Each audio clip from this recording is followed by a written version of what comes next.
Let's welcome back to the table my bestie, anchor John Hayden. He's a journalist for 31 years. He now focuses on hyper-local reporting, covering LGBTQ plus issues, Wilton Manors, Lauderdale by the Sea, Fort Lauderdale, and Oakland Park. You can see all his reports at Greater Wilton Manors on YouTube and Facebook. So John, we had quite a weekend, but we spent Friday at the Gay Men's Chorus Pride Show. What did you think?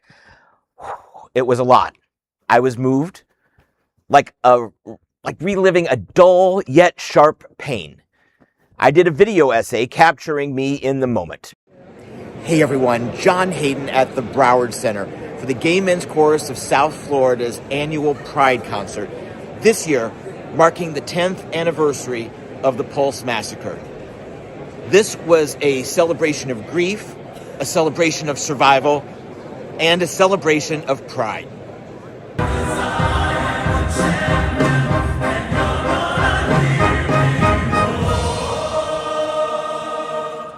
The Gay Men's Chorus of South Florida roaring with pride. Accompanied by Symphony of the Americas, their annual Pride concert celebrated community, Juneteenth, and joy.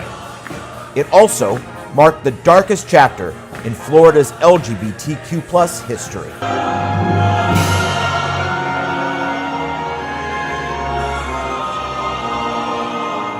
To honor the victims of the Pulse Massacre on the 10th anniversary, the chorus commissioned a special piece, Amor Eterno, a requiem for Pulse. A collage featuring each of the 49 killed looms in the background. But the most moving moments was when each name was read aloud as their picture was brought to the front of the stage. Ángel Luis Candelario Padrón. And that was the hardest part. That was the hardest part because from my seat, I could see the signs, the faces, the pictures, and they just kept coming. And at some point you think, no, there won't be another name. And then I would see in the wings another person get ready to come on stage with another picture. It was heartbreaking and it was important. At the Broward Center in Fort Lauderdale, I'm John Hayden. It was a hard night. The composer Sonder Choi was there, and I saw him beforehand, and met a couple of the poets that combined to write Amor Eterno, and it was like I was connecting back with Pulse through this music and through getting to know the poets who wrote it. Thank you, Gay Men's Chorus, because I know you guys do so much, and you're a joy to cover. And on positive notes, they announced next season's concerts. Mm-hmm. Wait. Before you go there, hold on. Let's finish talking about, let's finish talking about, because I know what you're going to hit, and that's happy for sure. Yeah. You know, I want to give a big shout out to Gabe Salazar for being just an incredible conductor. He was out there conducting with one arm. I don't know what happened to his other arm, I was just more like, wow, he is a He-Man. He is our He-Man. So congratulations to Gabe. Congratulations to Mark and also Edward for everything that they do. The Gay Men's Chorus worked their butts off for this. Really did. And not an easy thing to present to us Juneteenth and also present to us the Pulse Massacre, right? They also had two survivors that were also there. And like, you know, I'm getting chills now because like you said, like, you know, it took me back to when that massacre happened, and like, you know, 49 names, like John said, every single time we heard a name, it was like, okay, it will be done soon, you know, and they weren't. And it was like, all those 49 folks are no longer with us because of hate, you know? And that really stopped me dead in my tracks, you know? And then, of course, Juneteenth, you know, was also so important to be celebrated, you know, and to be acknowledged, like they did, you know, the day before Stonewall Pride.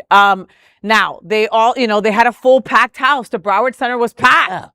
Like, it was packed. Record ticket sales for a chorus concert. Packed. Okay, if you go to the Broward Center, right, and you know when you have to park all the way at the tippy top, right, where your car's not covered anymore, and you're like, this is going to be a bitch to get out of, right? But it's still worth it. Yep. That's what it was on Friday, you know? So, okay, I'm sorry for interrupting you. Oh, no. Because I'm excited about, you know, them announcing the next season, right? Yeah. So, from what I understand, count it with me, 1, 2, 3, Quatra.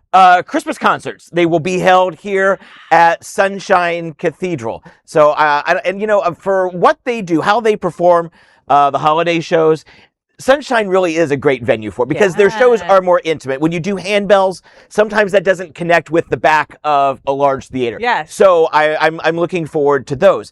Next year's Pride concert in June, they're going to bring back the Disney show and do Disney tunes. I don't know if you were here for that. I think it was 3 years ago. It was amazing. The Disney gays were just like jumping out of their seats when they announced that. And that's going to be at back at the Parker. Mm-hmm.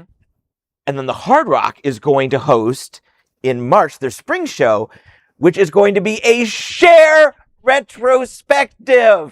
Oh my God. When I heard them say this, I literally heard the gay gasp. It was they were so just excited. Imagine that gay gasp like collectively through that whole Broward Center, because that's what it was. It was like you just heard it. Like it was palpable. You could cut it. Like I was like, oh, thank God they didn't release the tickets then because they'd be sold out. Yeah.